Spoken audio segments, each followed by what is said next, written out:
சங்கடஹர சதுர்த்தி என்பது விநாயகப் பெருமானுக்குரிய மிக முக்கியமான விரத நாள் ஆகும். சங்கடம் என்றால் துன்பம், ஹர என்றால் அழிப்பது. நம் வாழ்வில் வரும் துன்பங்களை நீக்கும் சதுர்த்தி என்பதே இதன் பொருள். இதன் பின்னணியில் உள்ள எளிய மற்றும் தெளிவான புராணக் கதை இதோ. சங்கடஹர சதுர்த்தி உருவான கதை. முன்னொரு காலத்தில் தேவலோகத்தின் அதிபதியான இந்திரன் ஒரு யாகத்தை நடத்த முடிவு செய்தார். அந்த யாகத்திற்காக கோதம முனிவரின் ஆசிரமத்தில் இருந்த அபூர்வமான மலர்களைக் கொண்டு வருமாறு தேவலோகக் கன்னியர்களை அனுப்பினார். தேவலோகக் கன்னியர்கள் பூக்களைப் பறித்துக் கொண்டு ஆகாய மார்க்கமாகத் திரும்பிக் கொண்டிருந்தனர். அப்போது வழியில் சூரசேனன் என்ற அரசன் தன் நாட்டில் கட்டியிருந்த அழகிய நந்தவனத்தைக் கண்டனர்.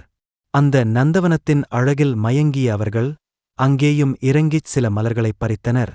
அவர்கள் பூமியில் உள்ள நந்தவனத்தின் மலர்களைப் பறித்ததால் அவர்களின் புண்ணிய சக்தி குறைந்தது. இதன் காரணமாக அவர்களால் மீண்டும் ஆகாயத்தில் பறந்து தேவலோகம் செல்ல முடியாமல் பூமியிலேயே தங்கிவிட்டனர். மன்னனின் கவலை. மறுநாள் காலை தன் நந்தவனத்தில் உள்ள பூக்கள் திருடப்பட்டிருப்பதைக் கண்ட மன்னன் சூரசேனன் அதிர்ச்சியடைந்தான். காவலாளிகளை விட்டுத் தேடியபோது தேவலோகக் கன்னியர்கள் அங்கே அகப்பட்டுக் கொண்டனர். தாங்கள் செய்த தவறை உணர்ந்த அவர்கள் தங்களை மீண்டும் தேவலோகம் அனுப்ப உதவுமாறு மன்னனிடம் வேண்டினர். மன்னனும் தன் நாட்டிலிருந்த அறிஞர்களையும் முனிவர்களையும் அழைத்து இதற்கு என்ன வழி என்று கேட்டான்.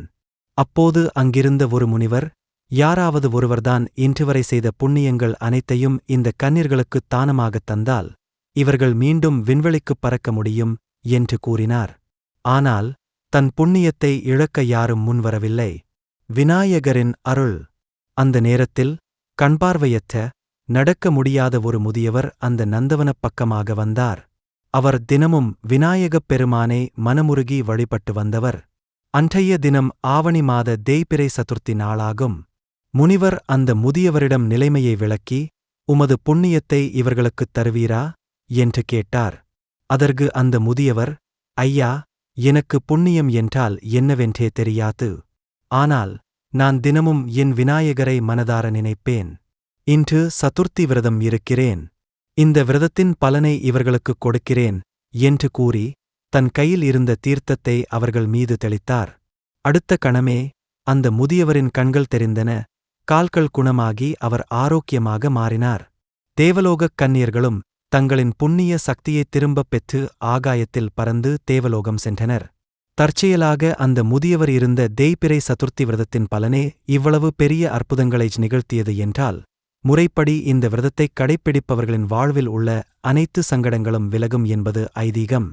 அன்று முதல் இந்த நாள் சங்கடஹர சதுர்த்தி என்று அழைக்கப்பட்டு மக்களால் வழிபடப்பட்டு வருகிறது.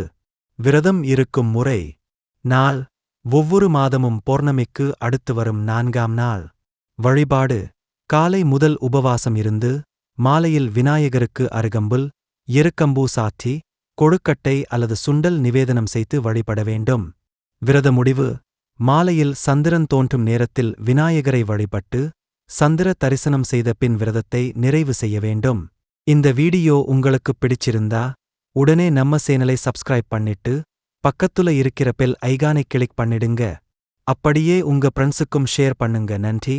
ஓம் கணேசாய நமஹ. மேலும் ஆன்மீகக் கதைகளுக்கு உடனே சப்ஸ்கிரைப் செய்யுங்கள். வீடியோவை லைக் மற்றும் ஷேர் செய்ய மறக்காதீர்கள். ஓம் கம் கணபதையே நம.